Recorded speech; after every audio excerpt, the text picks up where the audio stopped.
इतना प्यारे और भी जाने ना गूगल बता पाई।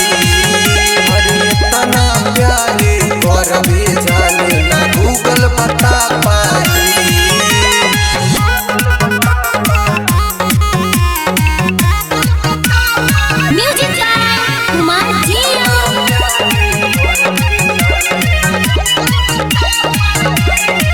राइटर अंकित बाबू तोर करेले बड़ाई। जनत के दिल में गइलू हवा जोश तू समाई। राइटर